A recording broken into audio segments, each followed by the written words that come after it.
Él es un científico. Javier Solana abandonó una carrera que no era solamente una carrera prometedora, sino un estatus ya académico muy importante como científico, como físico del estado sólido, para dedicarse completamente a la tarea política, porque él es un político de los que cree que la política es algo útil y sirve también para la causa de la humanidad.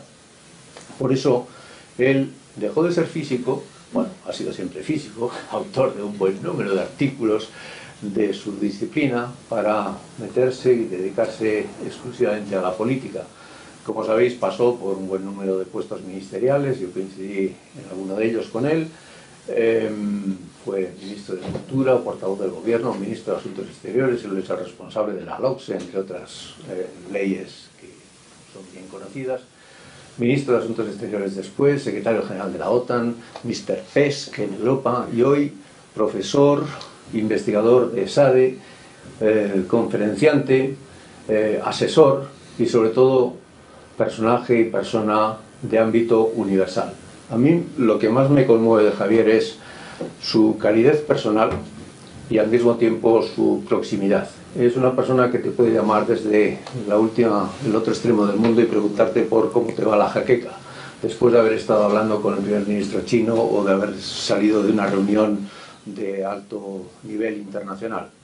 Y a la vez que te habla de lo que pasa en Irak, te pregunta o te da cuenta de cómo están las cosas en Kosovo, o cómo están las cosas ahora en Ucrania, o cómo pueden estar mañana en Irán. Bueno, a mí me parece que contar con él para que nos dé algunas pautas o algunas ideas de cómo ve el mundo, lo que está ocurriendo, los cambios, las líneas de fuerza, las incertidumbres y al mismo tiempo las líneas de tendencia, me parece que es una buena contribución a un diálogo, a un coloquio como el que aquí queremos tener. Por eso, Javier, muchísimas gracias por estar hoy con nosotros. Esta es tu casa. Luego te haremos las preguntas que nos dejes hacer, pero ahora tienes tú la palabra. Muchas gracias por la presentación tan cariñosa. Yo no sé muy bien cómo dirigirme a vosotros. Yo voy a intentar hacer una pequeña mirada, dar una pequeña mirada al mundo de hoy y ver qué consecuencias podemos sacar para hacer de este mundo un lugar un poco más justo, o mucho más justo si posible, más solidario, que es el nombre que lleva vuestra alianza, Solidaridad. Vamos a ver, es muy difícil para mí, en el año en que estamos, siendo europeo y habiendo sido una persona que cree que lo peor que nos puede pasar desde el punto de vista de ciudadanos es vivir en un tiempo y no tener conciencia de lo que fueron los tiempos pasados. No estar ligado un poco a la historia, me parece que es una mala manera de enfocar las cosas. Se pierde el sentido del flujo de la vida y se pierde mucho contacto con lo que se puede hacer en un momento dado. Por tanto, estamos en el año 2014, somos europeos. Yo creo que no podemos dejar de pensar un minuto lo que pasaba hace 100 años. 100 años era el año 1914. 1914 fue un año dramático, la Primera Guerra Mundial, y tenemos que saber, los que somos europeos, que es una guerra europea, que se convierte en guerra global. Y yo creo que eso no lo podemos olvidar para nada lo que hagamos en el futuro. Somos creadores de guerras que nacen en nuestro suelo por nuestras faltas de hacer las cosas bien entre nosotros y que se convierten en guerras que acaban extendidas por todo el mundo. Es decir, primera consecuencia tenemos que saber, cuando hablamos de nosotros, y tenemos que hablar con una cierta humildad, cuando nos dirigimos al mundo, hemos sido exportadores de conflictos muy grandes. Hoy parece que somos, la Unión Europea, somos los salvadores de otras cosas, pero hemos sido los grandes causantes de daño en este mundo, mucho más que otros ciudadanos, mucho más que otras partes de lo que ha sido la historia. Nunca hubo una guerra de estas dimensiones como las dos guerras que patrocinamos nosotros. Y yo creo que eso lo tenemos que tener metido en nuestro estado de ánimo, sobre todo cuando vamos a otras partes del mundo, en el momento que estamos viviendo, sea para llevar generosidad, sea para llevar consuelo, sea para llevar alguna idea de cómo organizar el mundo, no podemos olvidar estas cosas. Y lo estamos viendo muy claro cada día más, las reacciones que tenemos también cuando vamos por ahí, por el mundo. La Unión Europea parece que es hoy el lugar donde las cosas se hacen de la mejor manera posible, no digo que sean perfectas, pero sí parece que hay una idea de que la Unión Europea hace las cosas de otra manera que las hacen otras personas, otros grupos en la comunidad internacional.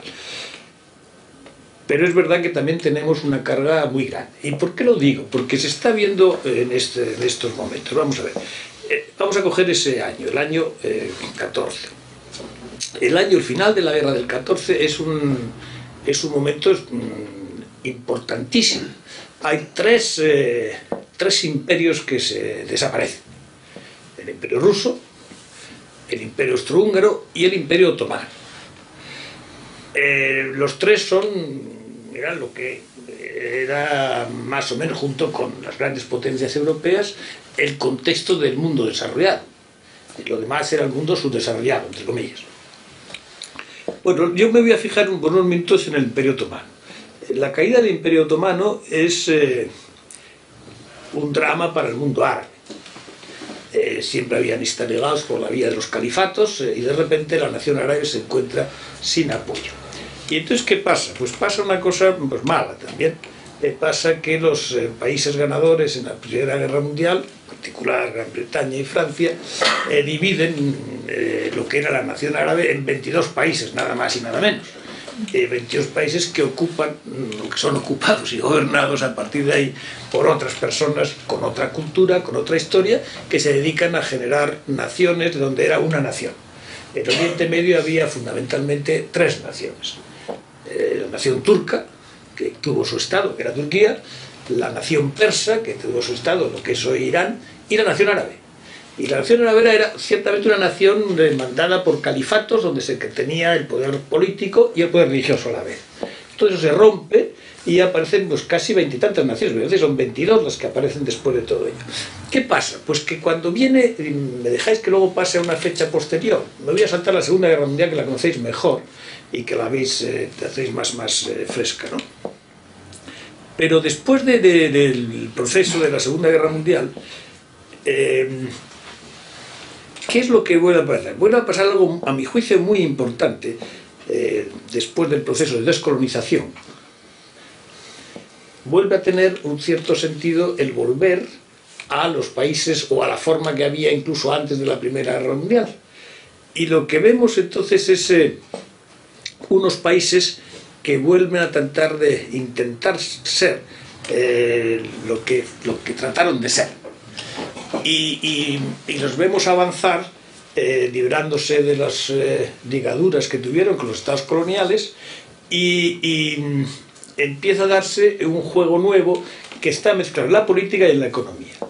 En la economía, ¿por qué? Pues porque desde la primera revolución industrial la riqueza mundial ha estado concentrada en los viejos países de la Unión Europea.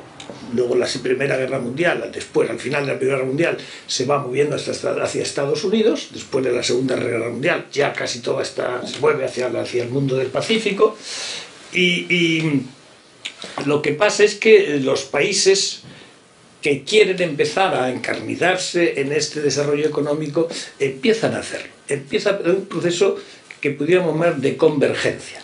Tuvimos un proceso de divergencia entre los ricos y los pobres. Los grandes países tenían el 30% de la población, que eran los europeos, básicamente, y como los Estados Unidos, y la divergencia con todos los demás. Nosotros salimos por una vía mucho más rápida con la revolución industrial y nos íbamos divergiendo del resto del mundo. Después de la Segunda Guerra Mundial empieza un proceso de convergencia, es decir, que aunque seguían creciendo los ricos, los pobres empezaban a crecer. Y eso tiene su momento espectacular, digamos, prácticamente coincide con nuestra Constitución. En 1978 nosotros aprobamos la Constitución y en China aparece Deng Xiaoping, al mismo momento. Es decir, China empieza a tener un cambio radical hacia el desarrollo económico. ¿Por qué tomo la fecha? porque parece que tenemos perspectivas sobre las cosas. Mi vida adulta, políticamente, nace en 1978, la Constitución, ¿no? Y yo sé muy bien lo que se puede hacer desde el año 78 hasta hoy, es mi vida. Bueno, pues desde el año 78 hasta hoy, si en vez de ser español hubiera sido chino, pues fijaros lo que hubiera pasado. En 1978 salíamos de la revolución cultural, de la pobreza, y en 2014, el día que estamos hablando, China hoy ha producido, el año 13, cuando acaba, más ingenieros, más físicos, más químicos que todo el resto del mundo junto. No solamente han producido otras cosas, pero ya desde el punto de vista incluso de la educación, del uso del desarrollo intelectual, es absolutamente fantástico lo que ha pasado. Bueno, eso es lo que los economistas llaman el proceso de convergencia. Los países que estuvieron fuera del gran desarrollo que trae la Primera Guerra Mundial empiezan a converger. ¿Qué quiere decir eso? Pues quiere decir plásticamente que si hoy cogéis los países del G8, coged del G7, son lo que son realmente, los miráis, sabéis cuáles son, 3 europeos, 4 europeos, Canadá, Estados Unidos y Japón, 7 países. Bueno, pues hoy en el mundo ocurre que podríamos buscar otros 7 países, entre los cuales no estuviera ninguno de los primeros 7 países, que tendrían más riqueza en Producto Interior Bruto que los 7 grandes. A mí me parece que eso es uno de los grandes avances que ha dado la humanidad. Es decir, veníamos de una gran divergencia, ricos y pobres, y empezamos a converger de tal manera que hoy, en Producto Interior Bruto, podemos encontrar 7 países que son más ricos que los 7 clásicos. Los podemos encontrar, ahora mismo lo podemos hacer. Ahora, podemos pensar 2 países africanos, 2 países asiáticos. China e India, 2. Vamos a pensar en otros 2 países del Islam, para hacer una cosa más variada. Y podríamos encontrar, ¿qué os parece? Pues Indonesia y Turquía, por ejemplo. Pensar en 2 países latinoamericanos, pues México y Brasil. Y si os gusta ya poner la guita, poner Rusia. 7 países. Esos 7 países hoy, en el momento que estamos hablando, tienen como Producto Interior Bruto global, considerados como un todo, más riqueza que Estados Unidos, Japón, Inglaterra, Francia, Alemania y Canadá. Bueno, pues si a vuestros padres o a mi padre le hubieran dicho que eso iba a darse, seguramente se quedaría muy perplejo. No pensaría, no digo a mi abuelo, vamos, a vuestro abuelo, pensar que en el año 1900 o 2014 podemos encontrar esa situación, es verdaderamente espectacular el cambio que se da. Bueno, ¿tiene algo que ver con vuestras preocupaciones, etcétera, etcétera? Sí, tiene mucho que ver, porque el desarrollo no se ha repartido por igual. Es verdad que las magnitudes macroscópicas, Producto Interior Bruto, etcétera, pueden ser muy extraordinarias. Luego hay que ver cómo ese Producto Interior Bruto se divide por personas y cómo está dividido, en qué escalas de la sociedad son las que suben o las que bajan. Sabéis, y se está hablando muchísimo ahora, que todo este crecimiento que se está dando, incluso en los países emergentes, se está dando con una desigualdad creciente. Yo creo que eso no es correcto en los países emergentes, es más correcto en nuestros países. Yo creo que hay una mayor desigualdad ahora en el crecimiento en los países desarrollados que no. Las cifras que encontráis, por ejemplo, en Estados Unidos son aterradoras. El 1% más rico se queda prácticamente con toda la riqueza. Y la clase media está casi ya desapareciendo, pero bueno, está teniendo unos niveles de crecimiento bajísimos, y uno de los grandes problemas que tiene Estados Unidos ahora es su desigualdad interna. Y lo mismo se podría decir en algunos lugares de Europa también, que se está creciendo menos en términos relativos, pero lo que sí está creciendo más es las desigualdades internas. ¿Son las desigualdades internas iguales que las desigualdades de los países emergentes? Pues no. Realmente uno podría hacerse la siguiente pregunta, un poco rawlsiana, ¿no? del velo de la ignorancia. ¿Sabéis lo que era Rawls, ¿no? La teoría de la justicia, que debería ser una sociedad justa? Pues aquella que cuando tú tuvieras que elegir, el velo de la ignorancia no supiera dónde se ibas a caer, dónde ibas a nacer. Entonces tú no veías nada y te tenías que elegir sin saber dónde ibas a caer. Bueno, eso se puede seguir haciendo ahora con el velo de la justicia, el llamado velo de la justicia, y se puede, por ejemplo, preguntarse uno, con lo que yo sé hoy ya, ¿dónde me gustaría nacer? ¿Me gustaría nacer en Estados Unidos o me gustaría nacer en Brasil?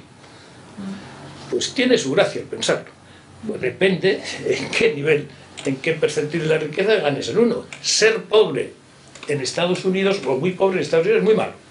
Es la pobreza de la ciudad, de estas cosas. Es peor ser pobre en otros sitios. Pero en cambio ser rico en Brasil puede ser espectacular. Puede ser espectacular, porque tienes buen clima. Si estás en la parte más alta, pues es que estás en una vida mejor seguramente que si estuvieras viviendo en otros países, incluido en Estados Unidos. Por tanto, las desigualdades internas son todavía muy agobiantes y muy importantes. Vamos a ver, yo, dicho esto, os quería decir unas palabras sobre China. Porque China es un país muy interesante para el desarrollo también. China tiene una aproximación al desarrollo distinto del que tenemos nosotros. Nuestra teoría del desarrollo, la ayuda al desarrollo era de una cierta manera. China, la ayuda al desarrollo le hace de una manera muy diferente de la nuestra. Y eso puede tener consecuencias también para la igualdad y sobre todo para no romper una manera de acción que a mi juicio, aunque tiene dificultades y a veces no es perfecta, creo que es mejor que la que estamos viendo ahora, por ejemplo, las relaciones entre China y África. China tiene una visión del desarrollo fundamentalmente económica y va con sus bagajes, a cualquier país, hace autopistas, hace escuelas, hace lo que sea, se lleva las materias primas y además no es capaz de poner en marcha dinámicas positivas en la propia sociedad. Estáis viendo, por ejemplo, países que ya están enfrentándose con China para que no vengan. Y porque vienen, se traen sus propios chinos, se traen sus propias máquinas, se traen sus propios, todo propio, hacen lo que tienen que hacer y dejan la carretera hecha, la escuela hecha, etc. Extraen algún material o alguna cosa que les pueda utilizar y se van. Bueno, eso está cambiando bastante cómo se actúa en el desarrollo, sobre todo en África, por parte del mundo occidental también, que queremos no hacer ese tipo de cosas, pero tenemos una carga en nuestras espaldas tremendas que viene del año 14 y de los años de colonización. La sensibilidad hoy en África hacia un europeo es mayor que parece mentira. Cuando vas pasando la historia, los recuerdos son peores. Ahora mismo es más el recuerdo que se tiene de la colonización es casi peor. Por tanto, hay muchas cosas que hacer todavía en esa dirección.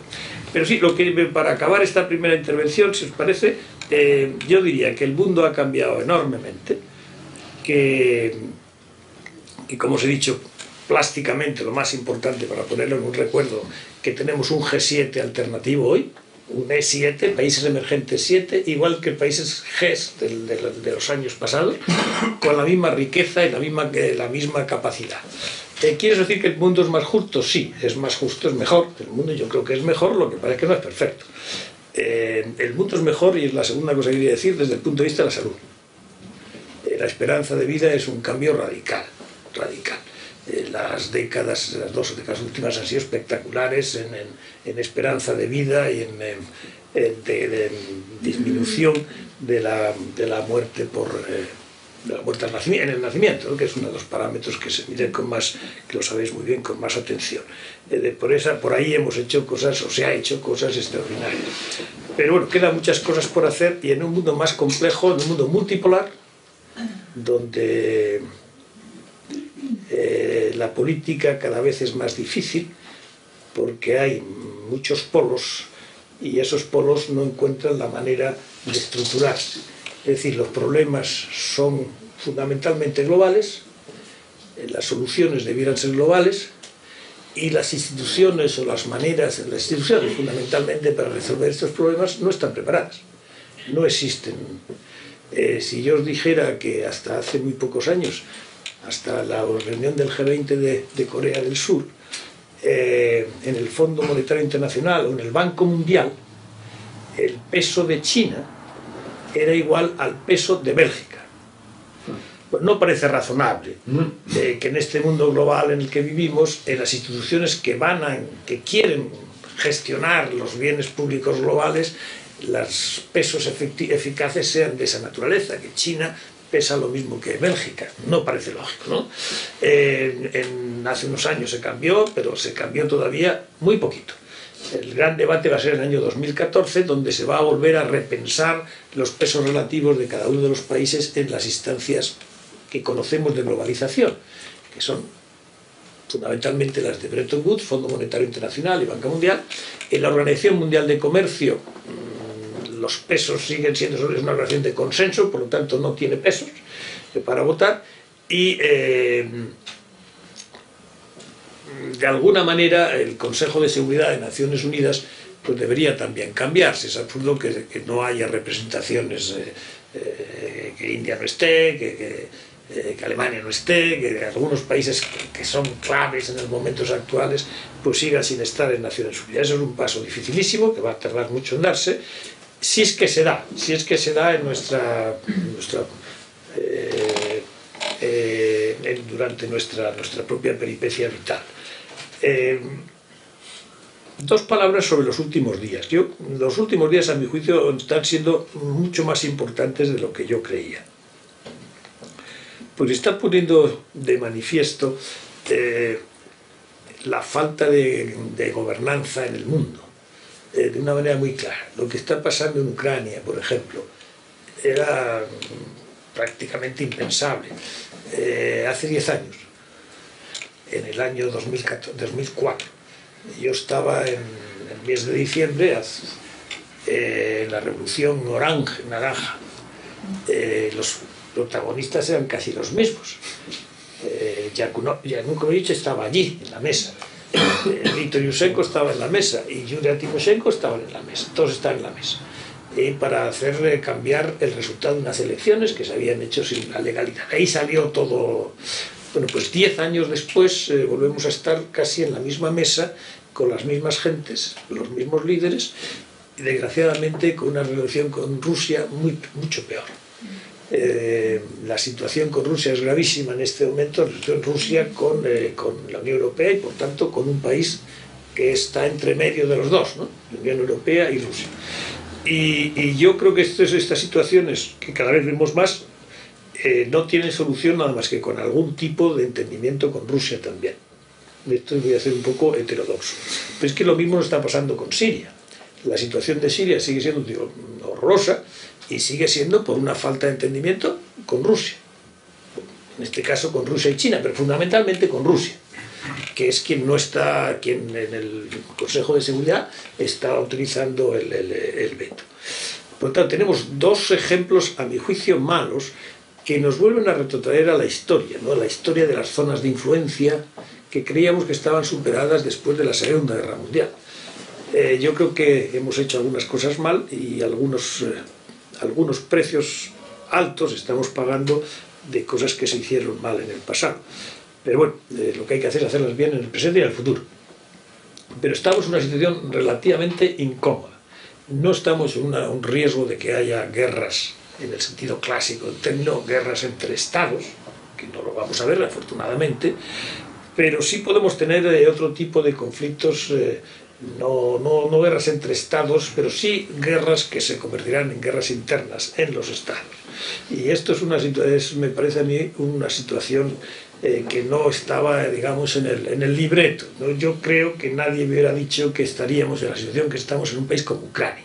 Es un país que se libera de la caída del muro de Berlín en el año 89, se libera, el año 2011 deja de ser un país nuclear, en el año 94, perdón, deja de ser un país nuclear, empieza su transformación y en el año 2014 está peor que lo que estaba antes. Que esto sí nos debe hacer pensar, yo lo escribí el otro día en un periódico, la dificultad de las transiciones hacia la democracia. Del año 89, del año 90, la caída del muro de Berlín, la unificación de Alemania, empiezan veintitantos países a moverse hacia la democracia desde la Europa del Este. Y es verdad que todavía muchos han llegado, pero otros no han llegado. Ucrania es un ejemplo clarísimo.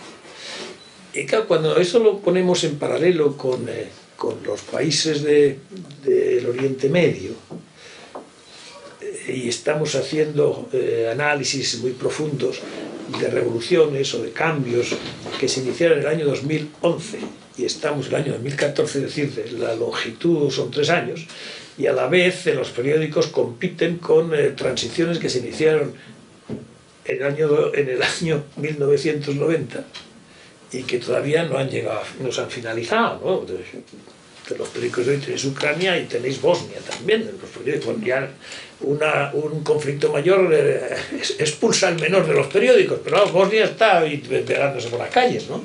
Es decir, relativizar un poco también, pensar lo difícil que es cambiar las cosas, que se tarda mucho en cambiar las cosas y que la tenacidad y la perseverancia y la paciencia estratégica es algo que no podemos quitar y es así, y más vale que seamos capaces de entender que estos procesos son muy largos y por lo tanto requieren tenacidad, constancia, que no se puede levantar por la mañana y ver la lista de países y ya está, este resuelto, porque así no vamos a ningún lado, nada más que vuelvan otra vez los conflictos unos años después, ¿no? Eso es una táctica muy, muy americana de tener que seguir la checklist, ¿no? Hacer la checklist por la mañana y ya has hecho to do y done, ¿no? Bueno, pues no es así, es mucho más largo y mucho más tenaz. Bueno, pues ya me callo, vamos a ver. ¿Qué os quiero decir? Bueno, pues os quiero decir que estamos mejor que antes, seguro, pero no todo el mundo está mejor que antes y no todas las cosas están mejor que antes, pero como tendencia general pues vamos a mejor. Vamos a mejor si en el mundo de la contaminación, del cambio climático, ponemos coto. Si todos queremos vivir, voy a hacer unas cifras interesantes, si todos queríamos vivir como viven los europeos, pues no hay para todos, ¿no? Si los europeos no queremos cambiar, no digo ya los americanos, queremos cambiar nuestro modelo de vida, pues no hay para todos, a menos que haya un choque tecnológico fundamental que cambie todo, pero tenemos un planeta A, no hay plan B, no hay plan B. Cuando tú trabajas en una empresa, pues hay un plan A y si pues acaso falla del cajón sacas un plan B. Aquí no hay plan B posible, no tenemos más que esto, más que este planeta, ¿no? Entonces tenemos que tener esa obsesión. Y desde luego con todos los cambios que están produciendo en la energía, que es verdad que son muy profundos, la capacidad de las reservas de gas, sobre todo, que están apareciendo por unos sitios y por otros, que contamina menos, pero contamina. Es lo que contamina la mitad que el carbón, pero contamina. No nos estamos librando de la contaminación. Y estamos viendo cosas terribles, que sí, de las que ponen los pelos de punta, que es Estados Unidos, por ejemplo, que encuentra el gas de esquisto, ¿no? Que es gas, que está muy bien, que es mejor que otras cosas, pero está vendiendo su carbón a precio bajísimo y te puedes encontrar con la paradoja de que hoy está quemando carbón Alemania a precio bajo. Alemania, que es el país que dijo no a la energía nuclear, que iba a decir que todo iba a ser puro y perfecto y no íbamos a contaminar nada, y hoy está quemando carbón que le vende a precio bajo Estados Unidos porque le sobra. Sí, contradicciones de un mundo complicado, ¿verdad? Pero son contradicciones realmente que duelen, ¿no? Que duelen. Bueno, pues esto es donde estamos. Hay que seguir ayudando al resto del mundo y sin ningún género de dudas, y tenemos que ver qué hacemos con el nuestro, porque insisto, de aquí al año 2020 vamos a tener 2.000 millones de personas que van a entrar en lo que llamaríamos clase media mundial. Clase media mundial es que están entre lo que algunos llamaríamos pobres, pero estás ya en unos datos, unos ingresos que sales de la pobreza. Fijaros, 2.000 millones de personas, es decir, más que India, más que China. Imaginaos que esas personas que comen hoy 2 veces al día un bowl de arroz, por ejemplo, quieren comer una vez a la semana un filete de proteína animal. Pues mantener una ternera, una vaquita de 30 kilos, requiere para darla de comer el campo de fútbol del Real Madrid, 1 hectárea. Y requiere agua, pues no os quiero aburrir con las cifras, pero que es mucha. Imaginaos que queremos eso, que la gente quiere eso, que tiene derecho a eso. ¿Cómo lo haremos? Porque es que no hay superficie, no hay agua. Y estoy poniendo una vez a la semana o una vez al mes, como queráis, porque las cifras son tan brutales que casi da igual una semana que el mes. Pero una proteína animal. Tendremos que ir a alimentación sintética. ¿Qué tendremos que hacer? Pero algo tenemos que hacer, pero esos son los grandes desafíos que tenemos también, que son desafíos de las gentes que quieren la igualdad y que quieren la justicia en cosas tan elementales como comer mejor. Por lo tanto, nosotros tenemos que bajar un poquito. No vamos a poder seguir como estamos ahora, consumiendo todos los días luz y aire acondicionados y cosas que consumen muchísima energía que no habría para si todos quisiéramos vivir igual, ¿no? Entonces, reflexión que hay que hacerse. Esto no es una reflexión del agobio, estamos mal también nosotros, estamos en crisis económica, etcétera. Venir a decir que además hay otros que están peor, pues eso es jorobado, ¿no? Pero bueno, lo tenemos que escuchar alguna vez. Bueno, pues con eso me callo.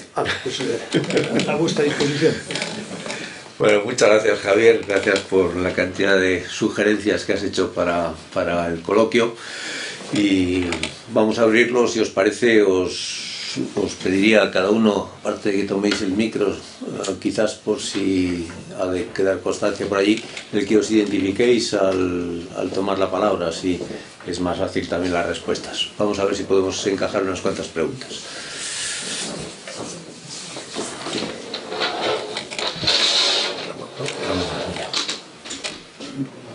Para la misión. Hola, Javier. Esta mañana, cuando oía la radio la SER, salió una encuesta de la Unión Europea, de la percepción de los ciudadanos sobre la Unión Europea, que es demoledora. En el sentido, pero ya no hablo de los euroscépticos, que también habría que ver qué dicen, ¿no?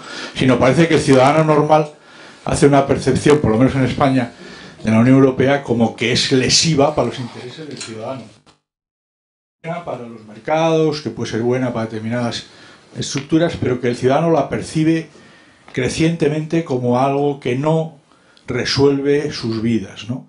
Claro, situado esto en el contexto de lo que has explicado, pues tiene otra lógica, ¿no? Pero ¿cómo ves este tema, ¿no? Porque, o sea, ¿a dónde nos puede llevar esto? O sea, ¿qué evolución puede haber en la Unión Europea en sentido negativo, de que perdamos algo que creímos, por lo menos nuestra generación creímos de manera importante, y que nos reforzó los procesos democráticos, ¿no? ¿Puede haber una involución en ese sentido hacia modelos más populistas, más euroscépticos, más de desmontar lo que hicimos? Hola, yo soy Arantxa, de Comunicación de Alianza por la Solidaridad. Mi pregunta es, ¿qué papel tienen las ONGs dentro de esta gobernanza global que he hablado antes? Porque a nosotros sí que nos preocupa como sociedad civil los movimientos que estamos viendo en la Unión Europea, ¿no? El desprestigio de las ONGs como actor dentro de esta gobernanza global y la entrada de empresa privada, ¿no? Como un actor de desarrollo, por ejemplo. Entonces, pues eso, la gente cuando llega a la troika, ¿no? Sobre nuestro país, decimos qué legitimidad tiene la troika, que no ha sido elegida democráticamente para tomar decisiones sobre nuestra vida. Entonces, bueno, esa es como una doble pregunta, ¿no? El papel de la gobernanza y la legitimidad de los actores actualmente que toman decisiones en temas importantes. ¿Alguna otra pregunta? Vamos juntando 3 o 4. Aquí delante.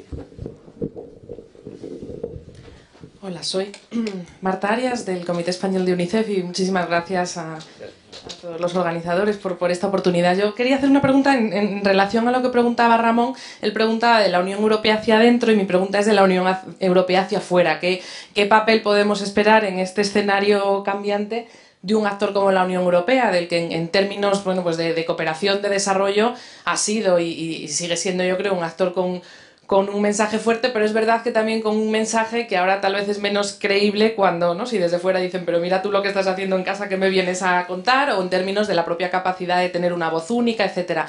¿Qué podemos esperar de la Unión Europea en ese escenario global? Parece que contestas. Bueno, adelante. Carles Casajuana. Javier, me ha sorprendido que te has acercado un poco a Oriente Medio al hablar del Imperio Turco, del final del Imperio Turco, pero no has dicho prácticamente nada. Me ha sorprendido porque, claro, tú le has dedicado muchas horas, muchos esfuerzos. ¿Cómo ves lo que está haciendo ahora un poco fuera del foco Kerry, intentando llegar a un acuerdo? ¿Crees que eso tiene algún futuro? Bueno, si quieres, empiezo a tratar de contestar. Sí. Perdona. Vamos a ver, Ramón. Yo me he curado en salud al empezar, diciendo los procesos son lentos, etcétera, etcétera, etcétera. No podemos pedir lo que no podemos pedir a las cosas. A mí me parece la Unión Europea es una de las genialidades más importantes que ha habido en la historia reciente de la humanidad. Mirad por un momento, en el mundo mismo ahora hay dos tipos de problemas fundamentales. Dos focos cálidos, dos focos calientes potencialmente. El uno está en el Oriente Medio y el otro está muy posiblemente en el Mar Pacífico, en el Mar de la China, ¿no? La posibilidad de que una tensión no deseada entre China y Japón, etc. Bueno, fijaros bien la Unión Europea es el grupo de países que después de la Segunda Guerra Mundial construyen un proceso de reconciliación. Los que habían estado luchando en dos frentes en la Primera Guerra Mundial, la Segunda Guerra Mundial, se dan la mano. Francia y Alemania. Y de todo eso sale, fijaros todo lo que sale. La mayor contribución que Europa puede hacer a la paz y a la estabilidad mundial es no pelearse entre ellos. Cada vez que se pelean entre ellos, declaran una guerra mundial. Siglo XX. Por lo tanto, el que no nos peguemos entre nosotros y estemos estabilizados es una gran contribución a nuestras propias estabilidades de cada uno de nosotros, pero una gran estabilidad para el mundo. En el mundo ya no debe haber ese pavor de que los europeos se peleen y acabemos teniendo unas guerras mundiales, ¿no? Bueno, entonces, pero fijaros bien, te vais al Pacífico y la Segunda Guerra Mundial acaba y no hay reconciliación. Bien, es verdad que Mao Zedong, que era la China, y estaba en una situación revolucionaria, pero es China quien pide a Japón el darse la mano. China reconoce a Japón, no Japón reconoce a China. Luego reconocen el uno al otro, pero la iniciativa es China, de Mao Zedong. Pero de reconciliación, nada. Nada de nada. Están casi hoy pues, por el cielo y por el agua, pues con unas zonas de fricción enormes, por los vuelos y por las islas. Y están ahí en muy poquito territorio que cualquier día pueden tener un conflicto. Bueno, por lo tanto, el segundo gran foco es el Oriente Medio, que luego si queréis hablamos un poco más.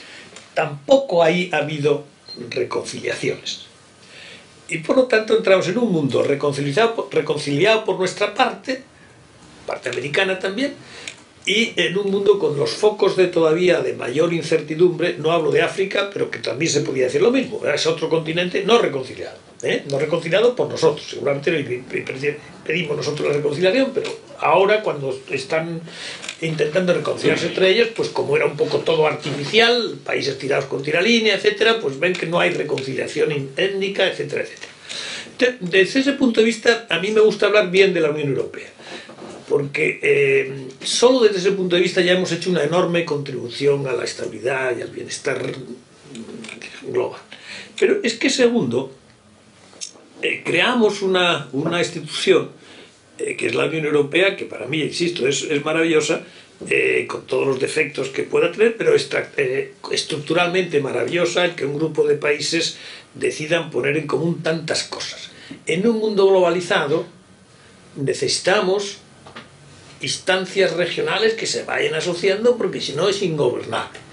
Vamos a ver, el que sepa un poco de química, ¿cuántos elementos naturales hay en la naturaleza, en el sistema periódico de los elementos? Habéis ido todas las a la escuela. ¿Cuántos átomos hay en el mundo? Pues hay 190, una cosa así. El sistema periódico de los elementos, oxígeno, hidrógeno, hay 190. Más o menos el mismo número de estados hay en Naciones Unidas. 130.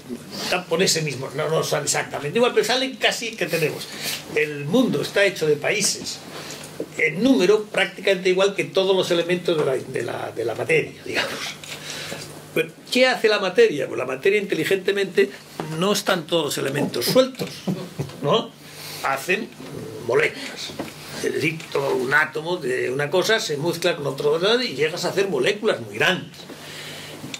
¿Qué es la molécula? La molécula es un átomo que comparte un poquito de la parte más externa, del electrón más externo, lo comparten. Puedes reconocer los átomos, el hidrógeno del oxígeno, pero tienes agua, ¿no? Es decir, no habría agua si no hubiera una molécula. Hidrógeno y oxígeno se mezclan en una proporción determinada y pasan de ser dos gases que están por aquí perdidos y bebes agua. Pues dejadme llevar eso a la esfera de la política, a la esfera de la gobernanza mundial. La Unión Europea lo que hace es coger un número de átomos, que los sigue reconociendo Italia, España, Francia, Alemania, deciden poner en común varias cosas, las fronteras, el mercado único, la moneda, etc. Y sale algo muy extraordinario. De tener en este mundo, tuviéramos ahora en Europa 28 países por ahí danzando, a tener la Unión Europea es un buen cambio. Fijaos lo que os voy a decir. De la economía mundial de hoy, si tuviéramos las 10 potencias más importantes del mundo, vamos a coger las 8, para seguir con el número de 8. De las 8 más importantes europeas, hoy, habría 2. Dentro de 20 años, europeas habría 1. Dentro de 30 años, europeas en las 10 economías más grandes del mundo, no habría ninguna. Es decir, ni Alemania estaría entre las 10 economías más importantes del mundo. Pensar por un momento que tenemos la Unión Europea. La Unión Europea como tal seguirá siendo una gran potencia del mundo. Hoy todavía, cuando estamos hablando, la economía más grande del mundo es la Unión Europea. Tomada como un todo. Si la Unión Europea fuera un país, es la economía más grande, más que China, más que Estados Unidos, más comercio, más influencia, lo que queráis. Si fuéramos una unidad, si nos consideráramos una unidad como un solo país, digamos. Es decir, que no tenemos mejor remedio para poder A, vivir mejor, B, tener un peso específico en el mundo, poder ayudar más, etcétera, etcétera, que juntos. Si nos separáramos, dentro de nada no tendríamos influencia absoluta en el mundo. Entre las 10 primeras economías no estaríamos, separadamente. Bueno, por tanto, todo eso parece que es bueno. Llega la crisis. Y la crisis llega en situaciones, ya sabéis, malas. No estamos completamente afincados, no tenemos toda la estructura acabada de la moneda. Y es una crisis financiera y nos coge pues situados, como a todos, mal. Hemos sido capaces de hacer... Podíamos hacer las cosas como hicieron los americanos. Los americanos inmediatamente pusieron todo el dinero que pudieron para salvar la banca, ¿no? Un estímulo importante para salvar la banca. Hombre, para nosotros era más difícil hacerlo. Era más difícil hacerlo así. Se hizo de otra manera. Se salió de la crisis, pero dejamos salimos de la crisis, digamos, pero no hemos salido no nos hemos recuperado. Los americanos están creciendo un poquito más que nosotros. Por el mecanismo que pusieron en marcha para salir de la crisis. Pero ellos tenían una reserva federal, unas cosas que todavía nosotros no hemos tenido. esta desafección que tenemos es una desafección que también hay en Estados Unidos, pero claro, aquí es una desafección también del todo y de las partes del todo. Tenemos desafección frente a Europa tanta como tenemos desafección de nuestros gobiernos, lo cual tenemos una doble desafección a lo grande y a lo pequeño. Y eso es un problema político de gran envergadura que no sabemos resolver. Yo creo que en eso nos tenemos que reconocer, no sabemos resolverlo. Y como nadie hace pedagogía para explicarlo, pues la gente se queda absorta, ¿no? Y cada vez más separada. Yo creo que la recuperación del afecto hacia Europa tiene que venir por la mera reflexión, es decir, aunque no seamos capaces de... Bueno, primero porque vamos a salir un poquito, vamos a vivir mejor, ¿no?, de la crisis. Pero después por racionalidad, es decir, a poco ejercicio que se haga de racionalidad, la alternativa es peor, ¿no? La alternativa, como decía Francisco Fernández Ordóñez, fuera de estas instituciones hace mucho frío fuera, y por lo tanto es mejor estar dentro. Lo que sí que tenemos que hacer es primero creérnoslo, y segundo que lo hagan mejor los que tienen que hacerlo. Pero yo creo que la desafección llevada a una desafección más sentimental, pero de voto, a mí me parecería un drama. En Francia, la primera fuerza política en este momento es Le Pen. No es una cosa saludable, ¿no?, de tener en Francia la primera fuerza política hoy es Le Pen. Algo estamos haciendo muy mal, ¿no? ¿Qué quieres que te diga, Ramón? Pues no tenemos otra salida que tirar para adelante y exigir con los mecanismos que tenemos, que son los mecanismos de la acción política, de la ciudadanía y de los votos. No tenemos otra que hacer. Arantxa, preguntas un poco lo mismo. La legitimidad. Mira, yo de eso, las cosas que más me preocupan y que más me inquietan es la acción legítima, ¿no? Y es verdad que la proximidad de las instancias que toman las decisiones de los ciudadanos se separan un poco. Pero fíjate que una mayor integración europea llevaría consigo más cosas de las que hacemos hoy puestas en las alturas, tomadas decisiones en el ámbito de la Unión Europea. Lo que hay que hacer es que los gobiernos sean más accountable de lo que hacen aquí y de lo que hacen allí. El Parlamento Europeo por primera vez va a tener, en estas elecciones va a tener un peso mayor, va a ser capaz de hacer un salto pequeño en el ámbito de la legitimidad.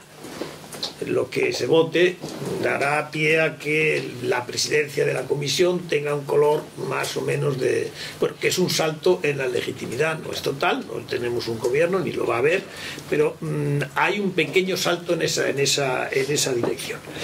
Y fíjate, Arantxa, todos, fijaros, el año que viene, el año 2015, el presupuesto del año 2015 pasará por un examen antes de que lo apruebe el Parlamento Español por las instancias europeas. Eso lo hemos hecho, yo lo acepto, porque me parece que si no aceptamos eso no podemos vivir, no podremos tener nada mancomunado en Europa, ¿no? No podemos, tenemos que pedir un día que los riesgos los asumamos europeamente, pero para eso tenemos que hacer también que las otras cosas las asumamos también europeamente.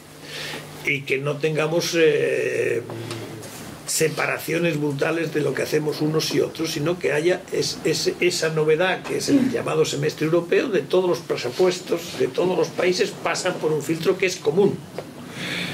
Eso es un salto tremendo de integración, de pérdida de soberanía. Pero yo creo que esa pérdida de soberanía, como la molécula, la vuelves a recuperar después. Y la vuelves a recuperar por una mayor capacidad que tienes de comercio, por una mayor capacidad que tienes de influir en el mundo, por una capacidad mayor que tienes de distribuir, etcétera, etcétera. Pero lo vamos a perder. Y eso yo creo que hay que apoyarlo.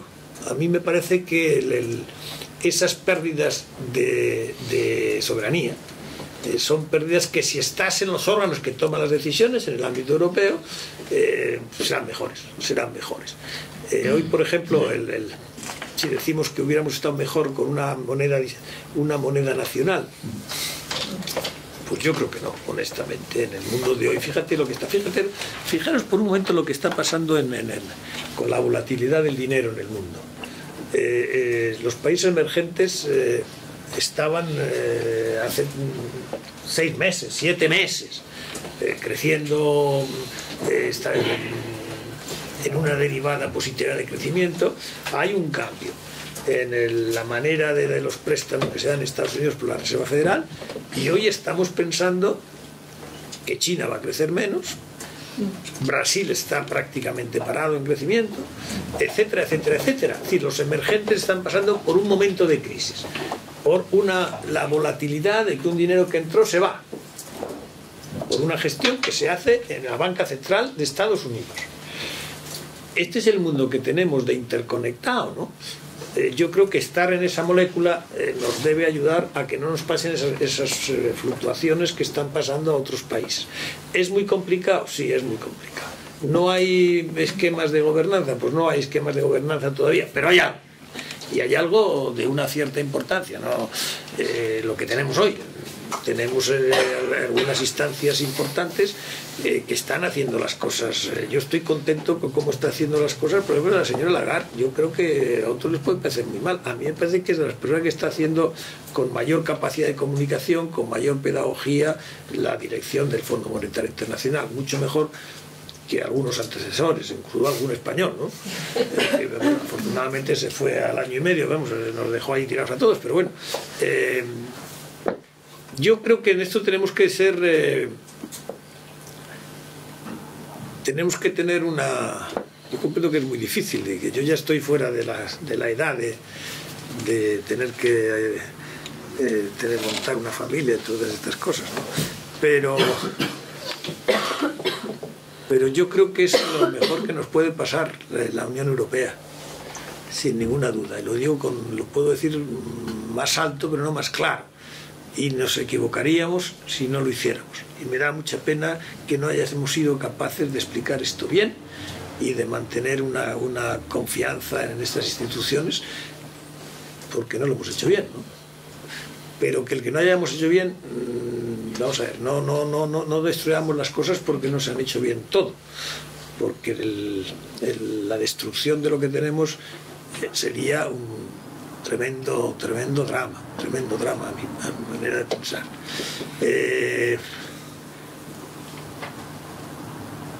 No quiero hacer demagogia, pero no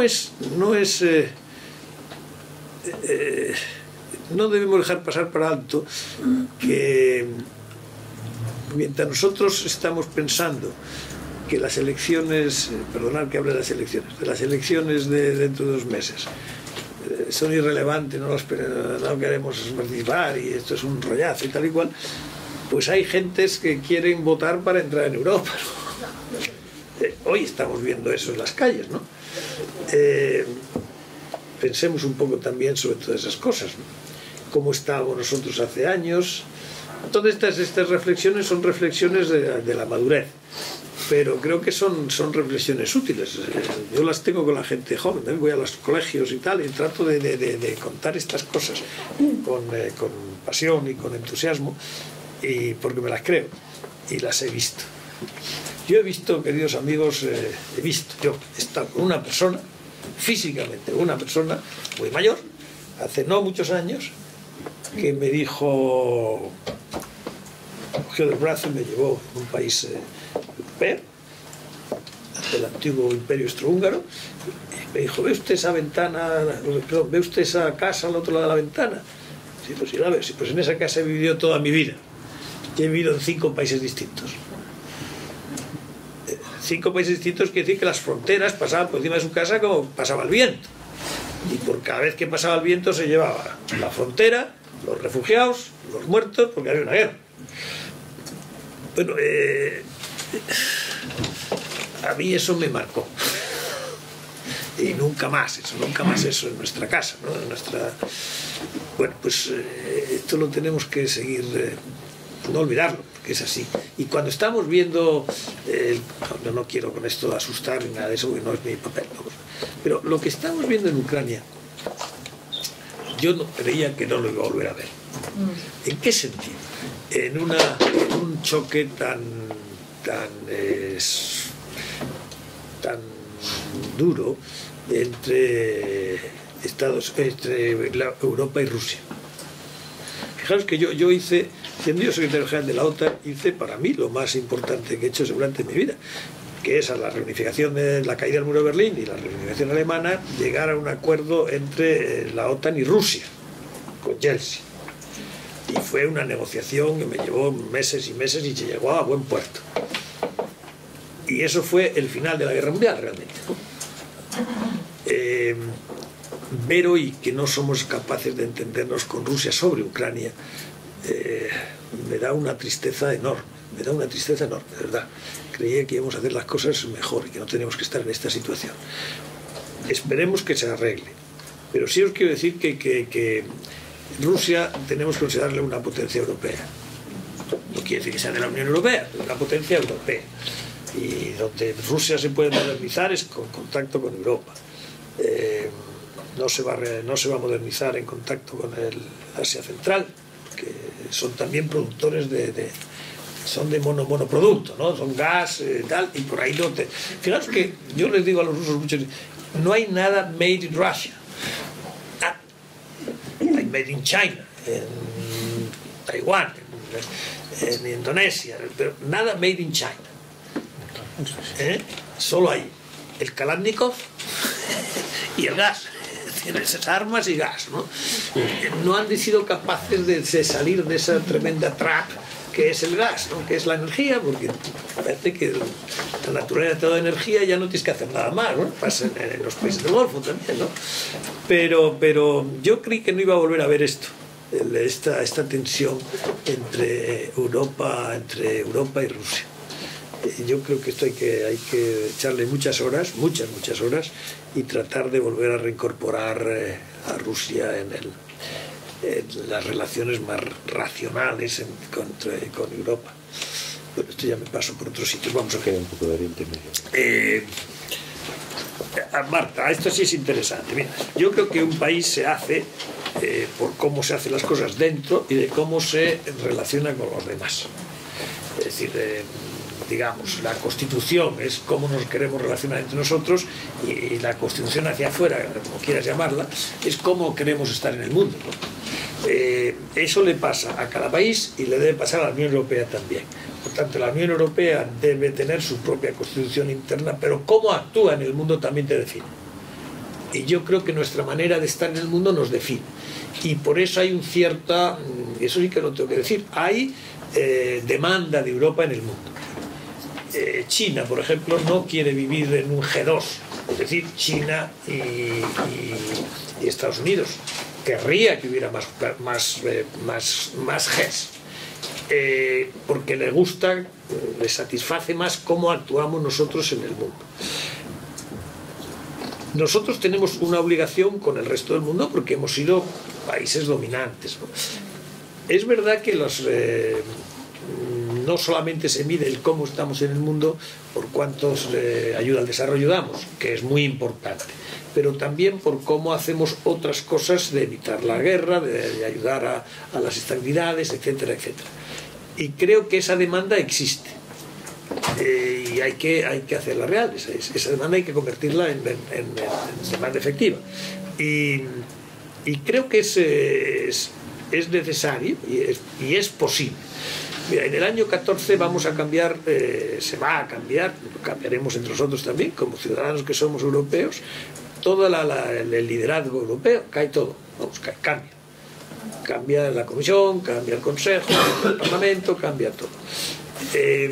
Yo esperaría que de ese cambio saliera una visión distinta de la que hemos tenido los que les ha tocado la crisis económica. Yo creo que no se la esperaban y no lo hemos gestionado de la mejor manera. No hemos sido perfectos, no han sido perfectos en la gestión. Y yo espero que el año 15 sea un año de esperanza, ¿no? El año 13, a mi juicio, ha sido un año táctico, globalmente considerado, también en Europa. No ha sido un año estratégico. Si os dais cuenta, el único país que ha tenido realmente estrategia en el año 13 ha sido Rusia. sobre todo Rusia vis-a-vis Siria, ha tenido estrategia, los demás hemos estado dando bandazos, ¿no? Pero Rusia quería quedarse en Siria, quería que no hubiera cambio de régimen en Siria, y lo ha conseguido en cierta manera, desgraciadamente, porque debíamos haber hecho una cosa mucho mejor de acuerdo, ¿no? Y digo lo último que quería decir, que entro con lo que has preguntado tú, del Oriente Medio y todo ese mundo, aparte de las revoluciones y de lo que fue el diciembre del 10 y el principio de enero del 11, del año 11, yo creo que ahora mismo en el Oriente Medio hay dos problemas. El más gordo de todos que hay que resolver es Irán, el desarrollo nuclear de Irán. Yo a eso le he dedicado casi 10 años de mi vida y creo que eso va a salir bien, creo. Va a salir lentamente, tardará más no se hará en 6 meses como está previsto, será más, habrá altos y bajos, pero eso va a salir bien. Y si eso sale bien, es importantísimo. Imaginaos que sale mal. Si sale mal, estamos abocados en el año 14 a otro conflicto importante y armado. Si sale bien, no. Y yo creo que va a salir bien por muchas razones, pero creo que una razón importante es que habrá que hacer todas las presiones para que eso salga bien sin necesidad de ir a ninguna acción bélica. Si fuera así, sería el centenario de la Primera Guerra Mundial sería un disgusto, un enorme disgusto para todo. Entonces saldrá bien. Pero para eso necesitamos también los rusos y los chinos en un estado de ánimo constructivo y positivo. Nosotros también, los europeos y los americanos. Pero fijaros que tenemos conflictos, estamos en conflicto, entre comillas, en Ucrania, en Siria. En Siria los miembros permanentes del Consejo de Seguridad no están de acuerdo.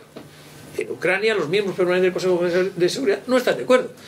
En Irán tenemos que estar de acuerdo y estamos de acuerdo por lo menos formalmente. Que los desacuerdos no nos forcen en lo que ya estamos acordando y lo rompan, ¿no? Esa es y eso nos lo estamos jugando en meses, en el año en el que estamos, ¿no? Lo que queda de aquí al verano jugaremos una buena parte de esto. Bueno, no sé si te contesto. Sobre Kerry, yo creo que Kerry está apostando de una manera total y absoluta a eso, de apuntarse, de ganar esa batalla, pero esa batalla no sale bien si no sale bien Irán. Es imposible que si Irán no sale bien, Israel vaya a aceptar nada. Por lo tanto, cruzamos los dedos. Todo es un paquete que es más amplio, Y de luego, por lo que yo sé de Kerry, que no cuenta mucho, pero lo que me ha contado a mí, tiene mucho avanzado incluso en temas de seguridad para Israel y para Palestina, lo cual nunca se había entrado en ese tema, siempre estaban mucho antes de ese tema, es decir, que ya se han pasado hay algunos acuerdos de intercambios de territorios, etcétera, etcétera, pero todo queda pendiente de un hilo, porque como no hay solución parcial, hasta que no haya acuerdo sobre todo, no hay acuerdo sobre nada, estás en papeles que tienes acordados, pero que hasta que no acabe todo no se acuerdan. Y hasta que no se acabe todo, pues también tiene que resolverse los problemas de Irán. Bueno, no sé si te... Bueno, una o dos preguntas como mucho y terminamos. Allí al fondo y aquí delante.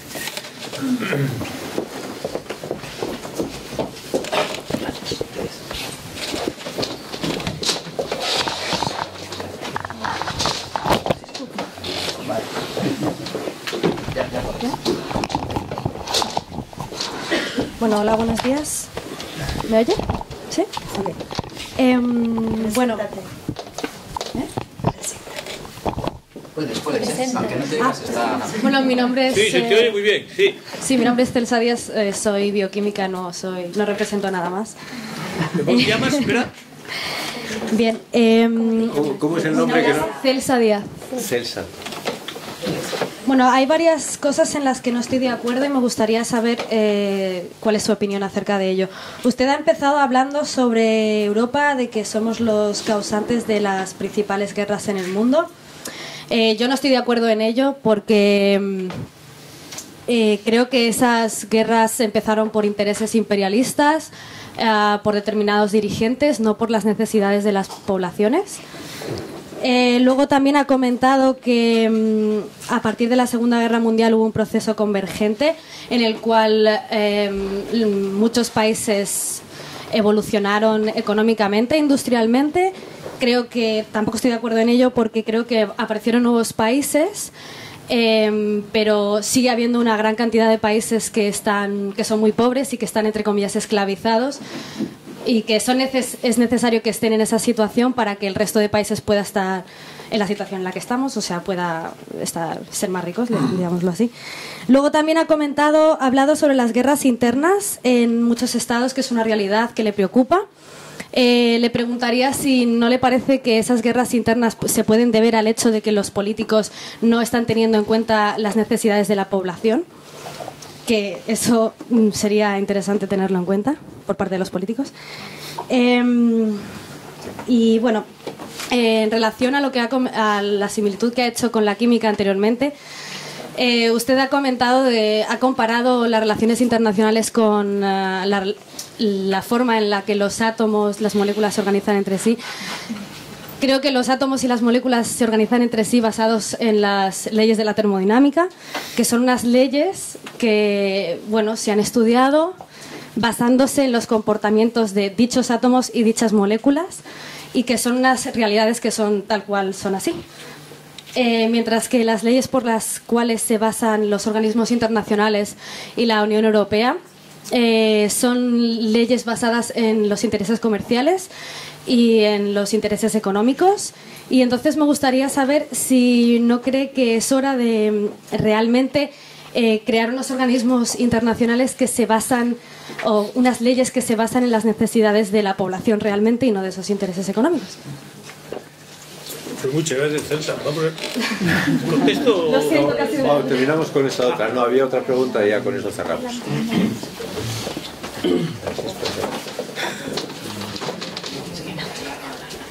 Hola, buenos días. Bueno, primero de todo, gracias por este coloquio. Soy Emilia Hernández, vengo de Triodos Bank, que es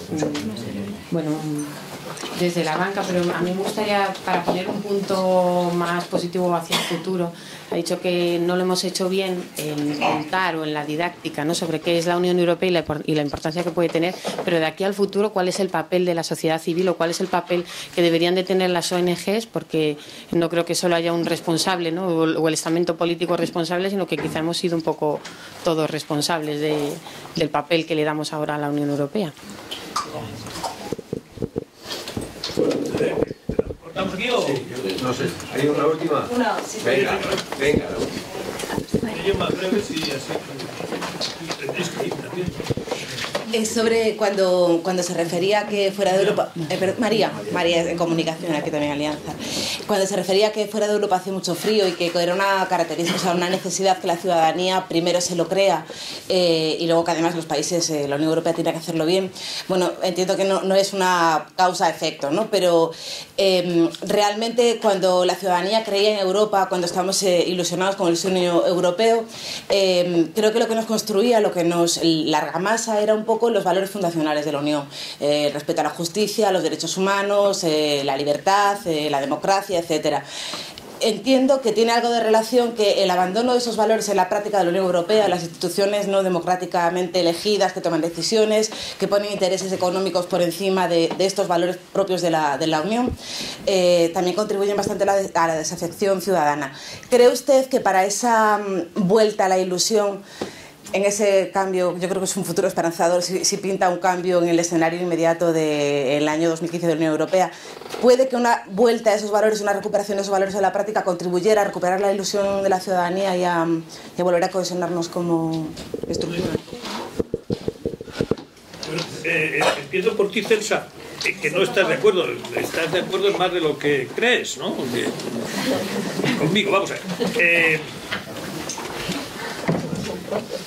Es verdad que cada uno de los ciudadanos de Europa que vivían en el en el principios de siglo, en el año 14 y en el año 35 y en el 60, etcétera, etcétera, no eran responsables todos y cada uno de las guerras, ¿no? Es interesante, ahora que tenéis que hay una bibliografía espectacular sobre el año 14, por ejemplo, cualquiera de los libros de los que acaban de salir son fantásticos. El de Margaret Macmillan es un libro precioso que además se lee fantásticamente. Te pone de manifiesto cómo eran, claro, los dirigentes los que llevaban los pueblos a las guerras, no los ciudadanos. La Primera Guerra Mundial, toda la izquierda al principio no la quería, al final pudo el nacionalismo. Recuerda que el secretario del Partido Comunista, del Partido Socialista francés, fue asesinado antes de empezar la guerra porque quería que no hubiera guerra, ¿no? Y los sindicatos querían que no hubiera guerra, los trabajadores no ganaban nada con esa guerra, ¿no? Y al final ganó el nacionalismo incluso de los trabajadores. Incluso de los trabajadores apoyaron la guerra. Así que el lío de comunicación fue tal que incluso los que no tenían, tú dices que la guerra era para los ricos, vamos, una guerra del capital, digamos, ¿no? Pues incluso percoló esa idea de que la guerra era nacionalista hasta los trabajadores, ¿no? Pero ahí justo estás haciendo referencia a los medios de comunicación que en ese momento no eran los mismos, pero mira, a propaganda, porque realmente... Bueno, si a eso llamas propaganda, sí. Había propaganda, claro que había propaganda, pero vamos, que la historia... Sí, de acuerdo, pero vamos, que la historia se escribe y hoy se conoce, tiene una cantidad de datos enormes, ahí se vio cómo la guerra, la Primera Guerra Mundial llegó casi sin saberse. Hay uno que se llama, el libro más interesante, uno que ha salido ahora, se llama Los Sleepwalkers, ¿no? Los sonámbulos, que fueron sin saber a dónde vamos, que hubo una proporción de causal de ingenuidad y de no darse cuenta de dónde iban las cosas. Pero vamos, eso no es lo más importante. Yo estoy de acuerdo contigo que las guerras no los hacen los ciudadanos. Los ciudadanos van a las guerras y mueren en las guerras, pero no son los que deciden en las guerras. En algunos sitios sí. Las guerras nacionalistas sí son guerras del pueblo, desde arriba hasta abajo, ¿no? Pero bueno, de acuerdo contigo en eso. Y con respecto a la convergencia, es verdad que la convergencia no es convergencia de todos y cada uno de los países, pero sí es verdad que la mayor parte de la población mundial converge. Si en el año, digamos, 45, el 30% de la población mundial estaba aquí, del 45 al 2000, una gran parte de la población de la humanidad sube. Es decir, se pone al mismo nivel una cantidad que ya no es el 30%, sino que es mucho más. Y eso te lo he dicho, por ejemplo, cogiendo los países que te he dicho.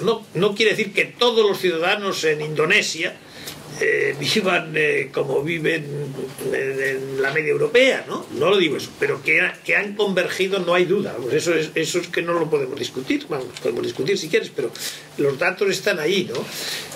Lo cual no quiere decir per cápita, que todos y cada uno no les está pasando eso, pero que cogidos los números de ciudadanos que están subiendo son muchos, muchísimos. Mira, solamente China ha sacado de la extrema pobreza, pues 6 Españas, ¿no? O 10 Españas. No quiere decir que todos los chinos hayan sido subidos en el ascensor, pero que muchísimos han subido en el ascensor, ¿no? Con eso no quiere decir que todos estemos igual, no, ni mucho menos, ¿no? Yo estoy hablando más en términos de macro agregados, vamos, pero sí, eso yo creo que no es cuestionable eso. No me refería a China o Brasil, me refería al resto de países como latinoamericanos. No, sí, pero no, estoy diciendo yo en números generales. Es que cuando hablas de números generales, los números de China son espectaculares. Es que fíjate, 3/4 partes del crecimiento mundial de los años últimos se ha debido al crecimiento de China. El mundo desarrollado ha crecido 0. Los países emergentes han dado el crecimiento y hemos crecido al 4% colectivamente, con los ricos creciendo al 0. Imagínate lo que el esfuerzo, es decir, hemos estado viviendo sobre las espaldas de los países que crecían, que eran los países fundamentalmente China, que crecía al 7, al 8, al 9%, y nosotros crecíamos al 0%. Que la economía mundial se ha mantenido gracias al crecimiento de los países que empiezan a converger. Sobre las guerras internas, ahí sí que tengo algún matiz que hacerte, porque yo he vivido muchas guerras internas, muchas, y no son solo los líderes. Si entiendes líderes, también es el líder de un ayuntamiento y el profesor de una escuela. Cuando hay guerras de nacionalismo, el profesor de una escuela es tan violento como el general, si lo hace mal. La beta, todas esas cosas en Bosnia, en los Balcanes, los profesores de las escuelas, cuando defendían la nación serbia, es que la defendían a tiros. Sí, eso también lo tenemos que pensar, que no...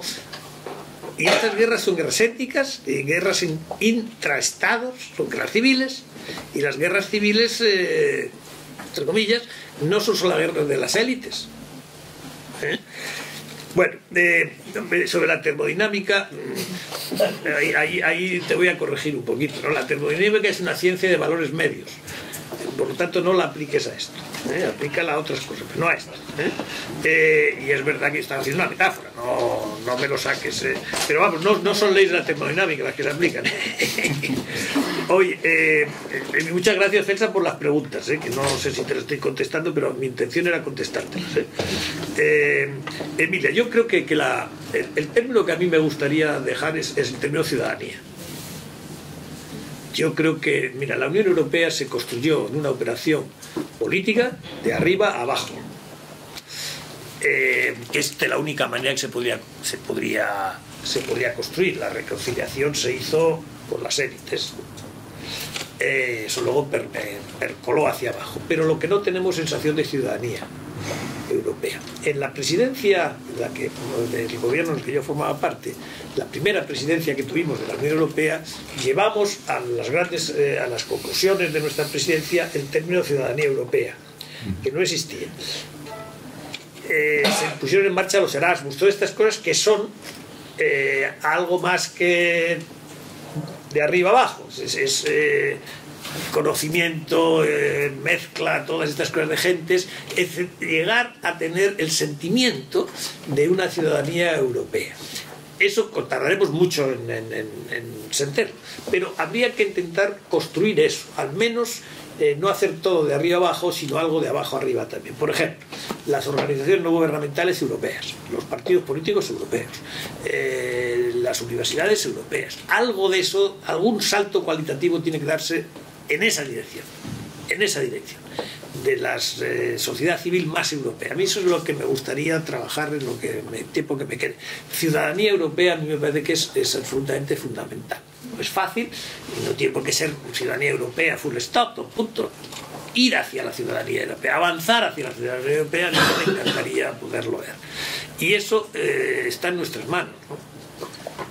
Gente como nosotros, que es la gente más consciente, la gente que sabe que eso tiene importancia y que podamos hacer un poco de pedagogía y de movilizarnos en esa dirección.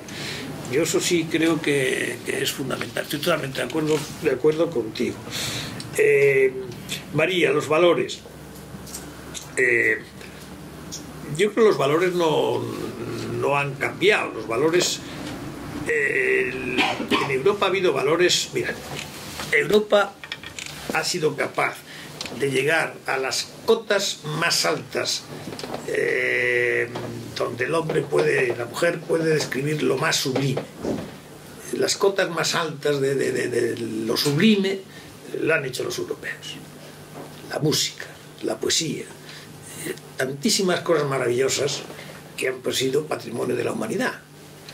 Pero hemos bajado a los infiernos más terribles, al dolor más duro que un hombre puede producir a otro hombre. Los campos de concentración, por ejemplo. Es decir, que tenemos de todo. Hay momentos en que nos sale más la parte mala. Por ejemplo, ahora, la relación con la inmigración. Todo lo que está pasando por las xenofobias, etcétera, etcétera, no es lo mejor nuestro, no es lo mejor de Europa, pero está saliendo. Otro momento salía el sacrificio y salió la grandiosidad de la creatividad, etcétera, etcétera. Pero los valores no nos han cambiado. Yo creo que los valores hemos tenido los mismos valores. Lo que pasa es que hacen más ruido los que tienen los valores peores, ¿no? En este momento. Pero eso es porque estamos en silencio. Yo cuando el silencio se aprovisiona en una sociedad, los que no se quieren, los que hablan más alto hablan muy alto. Dejamos un espacio y se ocupa. Es decir, que también es una parte de nuestra responsabilidad. Los valores, ¿quién somos nosotros que tenemos los valores? No son los jefes de gobierno los que tienen los valores, ¿no? Toman los valores porque los defendemos nosotros, si no, no... Sí. No nos quitemos nuestras propias responsabilidades, ¿no? Las tenemos también.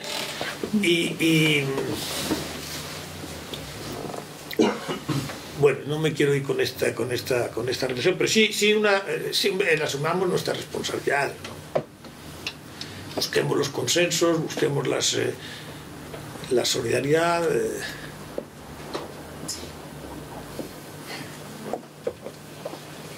María, pues así, ¿eh? Gracias, ¿eh? Bueno, vamos a cerrar aquí el acto. Creo que ha sido un acto tranquilo, sosegado, con mucha meditación y muchas consideraciones, muchas de ellas frutos de larga experiencia. Me parece que te tenemos que agradecer el que hayas pasado este rato con nosotros y espero que te lleves también un buen recuerdo. Aquí hay inquietudes por el presente y por el futuro, pero seguiremos ahí tratando de construir Europa y un mundo un poquito mejor desde una ONG. ¿Una ONG o europea? Europea.